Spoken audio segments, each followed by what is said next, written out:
यमुनानगर में सीता अपने बेटे कुशल के साथ रहती थी।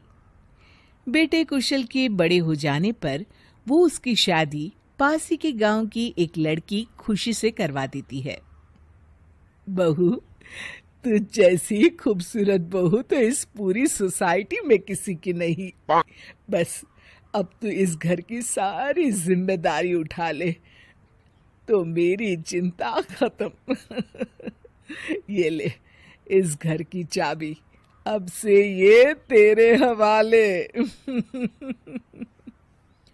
माँ जी, आप चिंता मत कीजिए, मैं इस घर का पूरा ध्यान रखूंगी। देखिएगा, आपको शिकायत करने का भी कोई मौका नहीं मिलेगा। मैं आपके लिए गाजर का हलवा बनाकर लाती हूँ। शादी के कुछ ही दिन बाद खुशी के तेवर बदलने लगते हैं। माँ जी, मैं आपसे कह देती हूँ, मैं इस घर की बहू हूँ, कोई नौकरानी नहीं जो हर समय आपकी बात मानूं। बहू, मैं तो बस ये कह रही थी कि तू हर समय फोन पर ये किससे बात करती रहती है। हर समय तेरा फोन बिजी आता है। ये बात कुशल को पसंद नहीं बेटा। हाँ हाँ, मेरी तो हर बात सबको बुरी ही लगती है।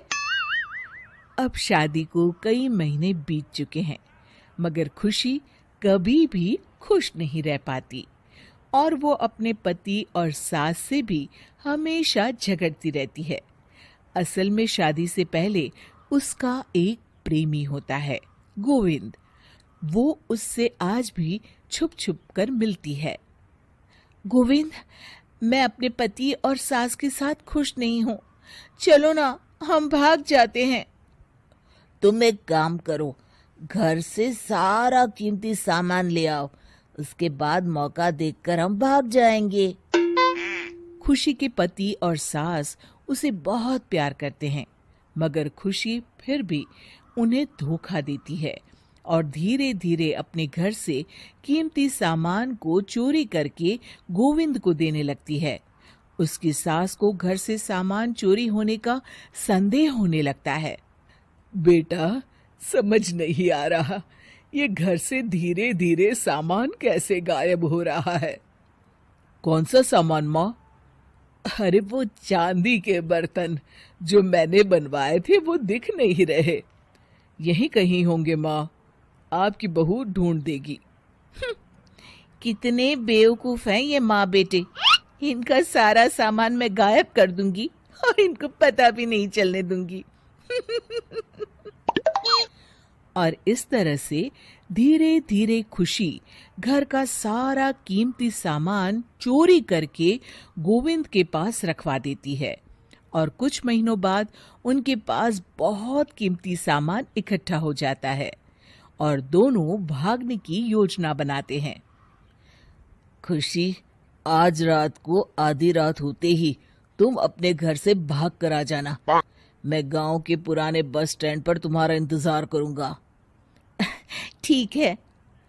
खुशी अपने कपड़े और गहनों की पोटली बांधकर पुराने बस अड्डे पर पहुंच जाती है और देखती है कि वहां तो कोई भी नहीं है।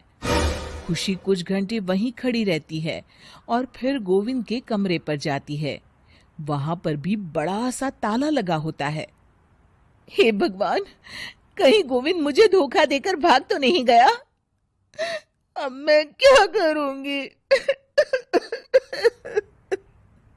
खुशी फूट फूट के रो रही होती है।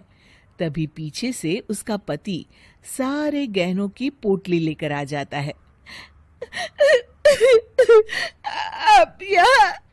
हाँ, मैंने गोविंद को गांव छोड़ने से पहले पकड़ लिया था और ये सारे गहने भी उससे ले लिए। आपको सब पता था कि मैं आपको और माँ जी को धोखा दे रही थी? हाँ, मगर मुझे ये भी पता था कि गोविंद अच्छा इंसान नहीं है। अगर मैं तुमको समझाता तो तुम कभी नहीं समझ पाती, इसलिए मैं चाहता था कि तुम्हारी आंखें खुद खुले। मुझे माफ कर दीजिए। कोई बात नहीं खुशी, मगर हमेशा ये याद रखना कि तुम्हारे अपने कभी भी तुम्हें धोखा नहीं देंगे। माँ और मैं तुम्हें बहुत प्यार करते हैं और हम दोनों चाहते हैं कि खुशी खुशी खुशी हमारे घर रहे, क्योंकि तुम ही तो हमारी खुशी हो। हाँ, मैं आज के बाद आपको और माँ जी को कभी निराश नहीं करूँ।